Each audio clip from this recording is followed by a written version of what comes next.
More oil has leaked from the stricken cargo ship the Rena, and officials say some of it may come ashore. These photos taken this morning from an observation flight show a light sheen of oil leaking from the ship. Maritime New Zealand says about half a tonne is thought to have leaked from the duct keel, and it could come ashore in Papamoa and Mount Maunganui. Response teams are on standby. Meanwhile, a 3 News investigation has found that the government was repeatedly warned New Zealand wasn't prepared enough for an oil spill and needed a specialist emergency response ship. The Maritime Union has previously released a letter saying the government was aware of the need for a specialist vessel. However, Brooke Sabin has now uncovered all government correspondence on the matter. The Rena came aground 2 months ago. But before that, these documents obtained under the Official Information Act show the government had been considering whether the country needs a specialist oil response vessel.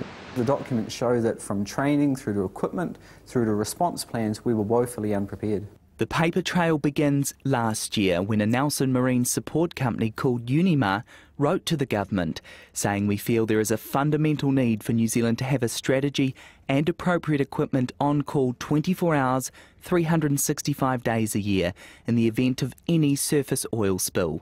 The chief executive pleaded his case 4 other times. It was supported by the Maritime Union, which still feels just as strongly today. We need an emergency response vessel. There's so much oil and gas exploration happening in this country.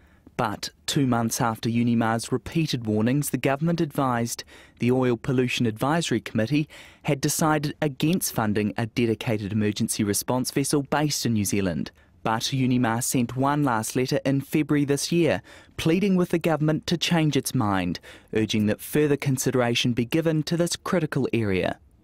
But the government was sticking to its guns, saying in the event of an emergency it would identify those vessels operating on the New Zealand coast that have the appropriate equipment and seek their assistance. The Awanuia is such a vessel. It took 4.5 days before it started pumping fuel off the Rena.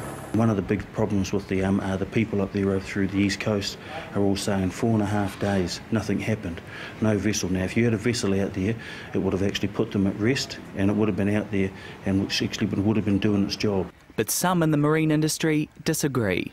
An offshore response vessel to go and try and attempt to pick up oil that close inshore in the swell and the wave conditions that were available at the time would have probably made very little difference indeed.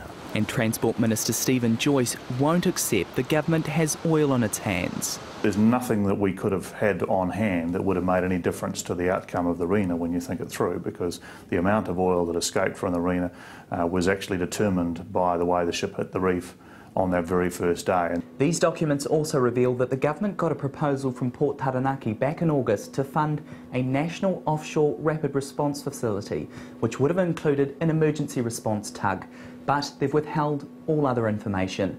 Brooke Sabin, 3 News.